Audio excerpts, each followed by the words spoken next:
প্রমোদনগর দেবেন্দ্রপাড়া রাঙাপানিয়া নদী পার হওয়ার সময় ভীম ভেঙে নদীতে পড়ে যায় মিক্সকি ট্রাক গাড়ি। অল্পের জন্য প্রাণে বাঁচলেন ড্রাইভার। ঘটনাটি ঘটে বুধবার বিকেলে।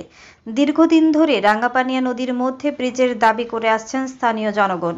জম্পুইজলা ব্লক চেয়ারম্যান বীরেন্দ্র কিশোর দেববর্মা, এলাকার বিধায়ক মানব দেববর্মা ও এমডিসি উমাশঙ্কর সবাইকে জানানোর পর গত বছরে ডিএম নদীর ব্রিজ পরিদর্শন করে যান। পরিদর্শন করে যাওয়ার পরেও কাজের কাজ কিছুই হয়নি।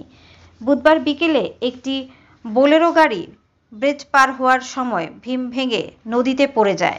গুরুতর জখম হয় চালক।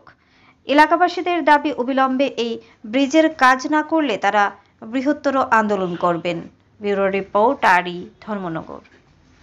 দীর্ঘ বছর ধরে এই ব্রিজটা বিকল হয়ে পড়েছে। গতবার বর্ষার সময় আমরা প্রত্যেক বছরে ঠিক করি, একার থেকে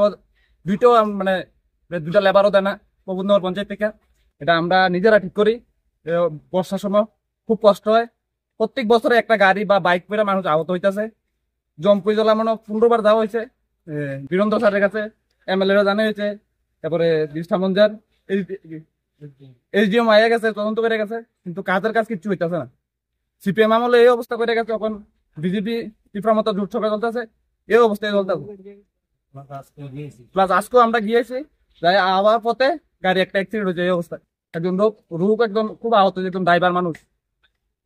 হ্যাঁ, আজকে অসুস্থ হয়ে রয়েছে আর কি, গাড়ি অ্যাক্সিডেন্ট করে।